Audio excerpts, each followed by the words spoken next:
Okay friends, আশা করি তোমরা সবাই ভালো আছো। আমরা আজকে আর কে রাজপুতের 6 চ্যাপ্টারের প্রবলেম সলভ করব। প্রবলেম সলভিংয়ের প্রথম ভিডিও আমি একটা দিয়েছিলাম, সেকেন্ড ভিডিও এটা আমার। তো এখানে আরও কিছু আমি দেখতে পাচ্ছি যে ভালো ভালো টপিকের ওপর কোশ্চেন আছে যেগুলো তোমাদের প্রচুর কাজে লাগবে। সো প্লিজ দেখো, ফার্স্ট কোশ্চেন তোমরা স্ক্রিনে দেখো 6.11। ওকে, 6.11 ওখানে কি বলেছে দেখো, বলেছে যে এয়ার কোর কয়েল আর perfectly free from, air core coil free from কোন কোন লসের থেকে ফ্রি। দেখো এটা ধরো আমাদের একটা ট্রান্সফরমার আছে। ওকে, ট্রান্সফরমারে আমাদের কি থাকে দেখো, এটা হচ্ছে এয়ার কোর ট্রান্সফরমার। এখানে যে মাঝে যে ম্যাগনেটিক মিডিয়ামটা আছে, মাঝে ম্যাগনেটিক মিডিয়ামটা কি এয়ার ম্যাগনেটিক মিডিয়াম। ওকে, আর যদি আমরা এইভাবে একটা ট্রান্সফরমার ড্র করি, যেটা আমরা মূলত আমাদের ইয়েতে দেখি বইয়ে,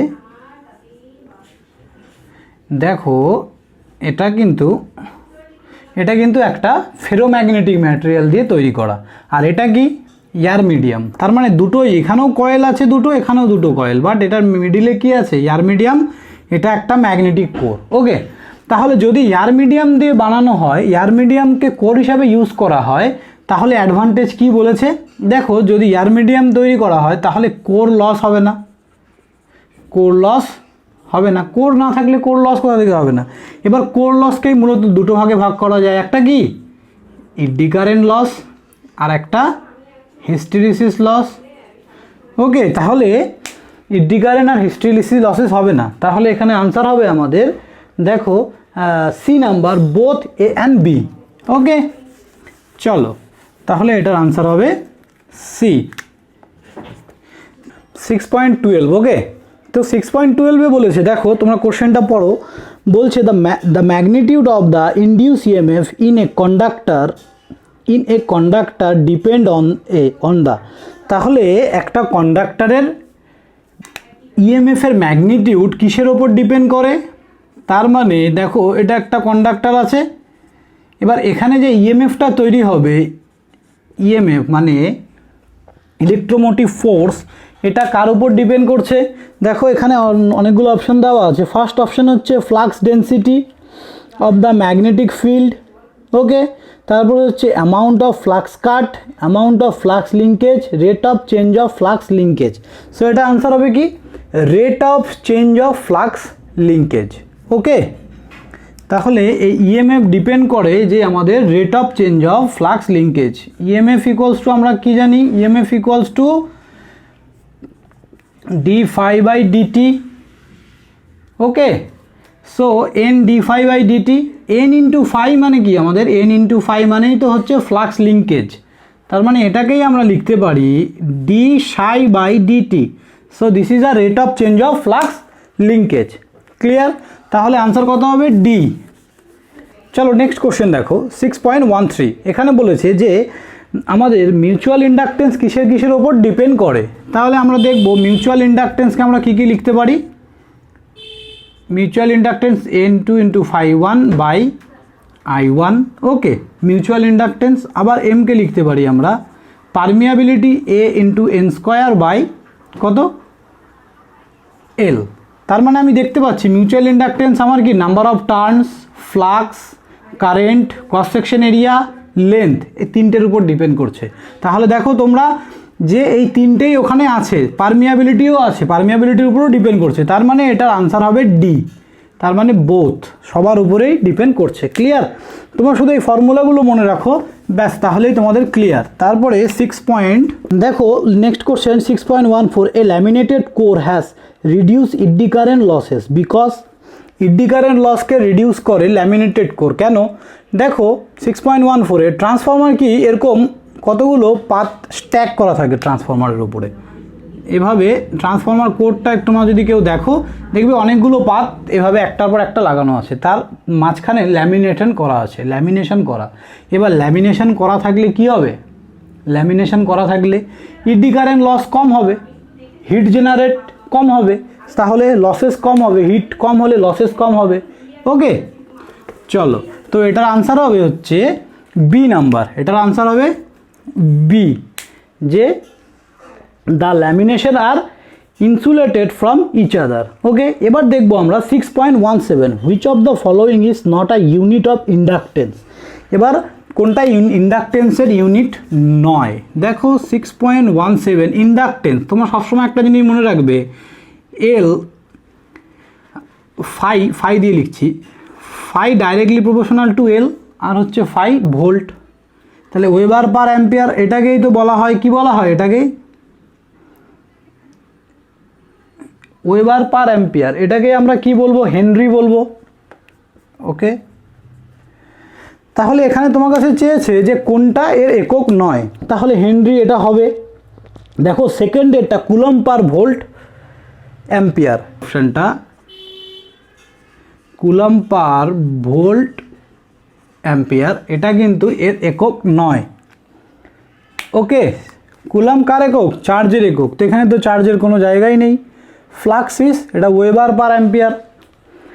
ওকে, চলো চলো next question 6.18 in case of inductance current is directly proportional to কার সাথে?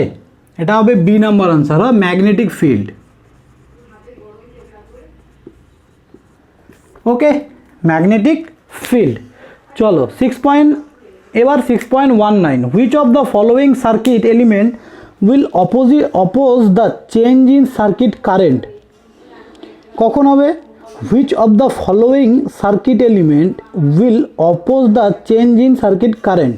তার মানে তোমরা জানো কি 6.19, তোমরা জানো ইন্ডাকটেন্সের একটা প্রপার্টি আছে, এ হচ্ছে কি স্টোর করে? ইলেকট্রিক এনার্জি স্টোর করে, এবং আরেকটা হচ্ছে এ চেঞ্জ ইন কারেন্ট ফ্লোকে বাধা দেয়, মানে ইনস্ট্যান্ট চেঞ্জ অফ কারেন্ট ফ্লোকে বাধা দেয়।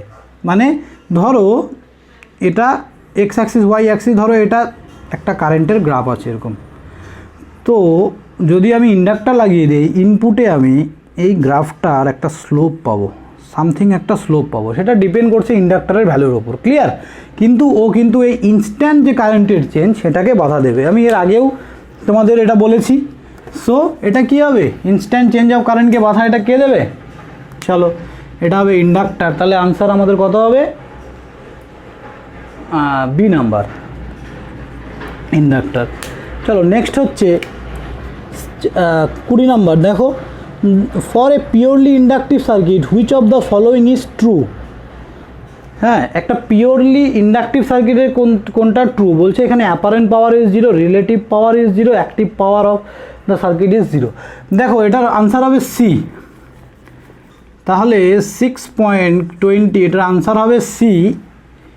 অ্যাপারেন্ট পাওয়ারও হবে না, অ্যাক্টিভ পাওয়ার হবে, আর রিঅ্যাক্টিভ পাওয়ারও হবে না। তাহলে আমরা দেখব, দেখো সবার আগে পি ইকুয়ালস টু আমরা কি জানি? VI cos phi, VI cos phi, এটা হচ্ছে অ্যাক্টিভ পাওয়ার। রিঅ্যাক্টিভ পাওয়ার কি? Q equals to VI sine phi. Apparent power কি? S equals to V into I conjugate. তো এগুলো আমি তোমাদের আরও ব্রিফলি বোঝাবো যখন পাওয়ার সিস্টেম পড়াবো, এখন জাস্ট একটু জেনে রাখো। তাহলে এটার এখানে কোনো কাজ নেই আমার এই কোশ্চেনে, আমি এখানে শুধু দেখব। এবার পিওরলি ইন্ডাকটিভ তার মানে কি? দেখো এটা যদি আমাদের ভোল্টেজ হয়, এটাকে যদি আমি ভোল্টেজ নিই, ভোল্টেজকে সবসময় কারেন্ট 90 ডিগ্রি ল্যাগ করবে in a purely inductive circuit. একটা ইন্ডাকটিভ সার্কিটের ক্ষেত্রে ভোল্টেজকে কারেন্ট অলওয়েজ ল্যাগ করে। ওকে, এবার পিওরলি ইন্ডাকটিভ মানে সেটা 90 ডিগ্রি, কোনো কিছুই পিওরলি হতে পারে না, ওই জন্য সেটা 90 ডিগ্রি থাকে না। বাট এখানে যেহেতু পিওরলি বলে দিয়েছে, তার মানে এটা 90 ডিগ্রি মাস্ট। তার মানে যদি 90 ডিগ্রি হয় angle between V and I, তার মানে কস ফাই কি? Power factor angle. এই ফাইটা কি? Power factor angle. তাহলে কস ফাই কত হবে? তো এখানে ভি আর আই এর মধ্যে অ্যাঙ্গেল কত আছে? 90। তাহলে কস 90 কত হবে আমাদের? কস 90 0। তার মানে আমরা পাওয়ার, অ্যাক্টিভ পাওয়ার কি পাচ্ছি? 0। আর রিঅ্যাক্টিভ পাওয়ার দেখো সাইন 90 কত? সাইন 90 কত আমাদের? 1। তার মানে ভি ইন্টু আই। তার মানে আমরা একটা ইন্ডাক্টরের অ্যাক্রসে অলওয়েজ রিঅ্যাক্টিভ পাওয়ার পাবো, অ্যাক্টিভ পাওয়ার কিন্তু পাবো না। তাহলে আমাদের কোশ্চেনে কি বলেছে? যে for a purely inductive circuit which of the following is true. তাহলে এখানে হবে actual power of the current is 0, তার মানে অ্যাকচুয়াল পাওয়ার মানেই অ্যাক্টিভ পাওয়ার, ওকে, তার মানে এটা 0 হবে, তার মানে আনসার হবে সি। ওকে, চলো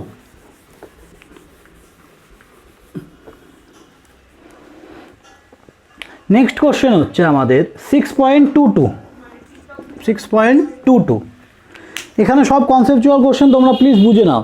an EMF of a 16 volt inductor in coil of inductance at the rate of change of current must B.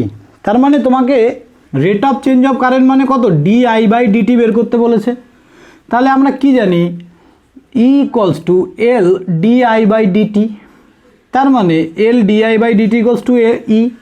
তাহলে L কত দেওয়া আছে দেখো, 4 মিলি হেনরি, না সরি হেনরি দেওয়া আছে, ইন্ডাকটেন্স 4 হেনরি, আর এটা হচ্ছে 16 ভোল্ট, তার মানে E হচ্ছে 16 আর এটা হচ্ছে 4 আর di/dt, তাহলে 4 6 কাটলে কত হবে, তাহলে 4, এটা কি হবে একক, অ্যাম্পিয়ার সেকেন্ড। ওকে, তাহলে এটা হবে 4 অ্যাম্পিয়ার সেকেন্ড, কত নাম্বার, ডি নাম্বার আনসার। চলো 6.23 the core of a coil has length দেওয়া আছে, inductance of the coil at, if the core length is double, বুঝেছি, all other the quantity remain same, the inductance will be. তার মানে দেখো length আর inductance, তার মানে আমরা ইন্ডাকটেন্সের দুটো সম্পর্ক জানি, L = N∅/I। ওকে, আর কি জানি, মিউ N²/L, N²/Al। তাহলে দেখো এখানে ইন্ডাকটেন্স আর লেন্থের মধ্যে কিন্তু আমাদের একটা রিলেশন আছে, তাহলে এটা আমাদের কোনো কাজে লাগবে না, ক্রস। এবার এই রিলেশন, এবারে বলেছে যে দুটো কন্ডিশন দিয়েছে, হোয়েন L1 মানে এটা যখন 1 নম্বর পজিশনে আছে তখন লেন্থ হচ্ছে L1, আর যখন এটা ইন্ডাক্টর L2 তখন তার লেন্থ কি হচ্ছে 2L1, মানে ডবল হচ্ছে। ওকে, তাহলে দেখো যদি ডবল হয় বাকি রিমেইন সেম, তার মানে এগুলোকে সেম, মানে মিউ An², এটাও কি মিউ An² সেম। তাহলে এই দুটো ইকুয়েশনকে আমি এভাবে লিখতে পারি, L1/L2 = দেখো এখানে 1/L1 1/2L2। ওকে, বাকি এগুলো কনস্ট্যান্ট, এগুলো তো উপর নিচে রেখে কেটে যাবে। তাহলে দেখো L1/L2 = L2, এটা 2L1 হবে, 2L1/L1 ডবল আছে, তাহলে L1 আমি কেটে দিলাম। এবার L1 এর ভ্যালু দেখো, এখানে ক্যাপিটাল L1 ইন্ডাক্টরের ভ্যালু দেওয়া আছে হচ্ছে কত, 6 মিলি হেনরি। তাহলে এটা কি আছে আমাদের L2 6 মিলি হেনরি, আমাদের ক্যাপিটাল L2 বের করতে হবে, এটা 2 আছে, তাহলে 2 দিয়ে কাটলে এটা 3, তাহলে L2 আমাদের হচ্ছে কত, 3 মিলি হেনরি। ওকে, তাহলে 3 মিলি হেনরি। তোমরা সবসময় কি করবে, যখনই কন্ডিশন দেবে তোমরা যে দুটোর মধ্যে কন্ডিশন দেবে সেই দুটো রাখবে, বাকিটা উড়িয়ে দেবে, এরকম লিখবে L1 1/L1, L2 1/L2। তাহলে এটাকে রেশিও করলে কিভাবে লেখা যায়, L1/L2 = L2/L1। ক্লিয়ার? এই রেশিওতে এবার মান বসাও, ব্যাস কেটে কুটে 3 চলে আসবে। Okay, so next, the self inductance of two coil are 8 millihenry and 18 millihenry if the coefficient of coupling is এত the mutual inductance। তাহলে মিউচুয়াল ইন্ডাকটেন্সের আমরা দুটো ফর্মুলা জানি, দেখো 6.24, দেখো মিউচুয়াল ইন্ডাকটেন্সের আমরা দুটো ফর্মুলা জানি, M = N2 × Φ1/I1, আরেকটা কি জানি, K = M × √L1 × L2। তাহলে তোমাকে এখানে কোফিশিয়েন্ট অফ কাপলিং দেওয়া আছে, তার জন্য এই ফর্মুলাটা আমি ইউজ করতে পারবো না। সো কোফিশিয়েন্ট অফ কাপলিং কত দেওয়া আছে, K 0.5 = M তোমাকে বের করতে বলেছে, L1 L2 দেওয়া আছে, দেখো 6 আর 8, সরি 8 আর 18, 8 × 18, ঠিক আছে। এবার এটা ক্যালকুলেশন করো, এটা কত হবে, স্কোয়ার করলে এম স্কোয়ার,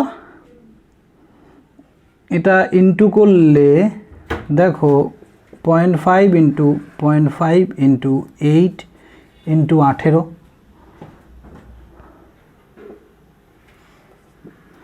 ওকে।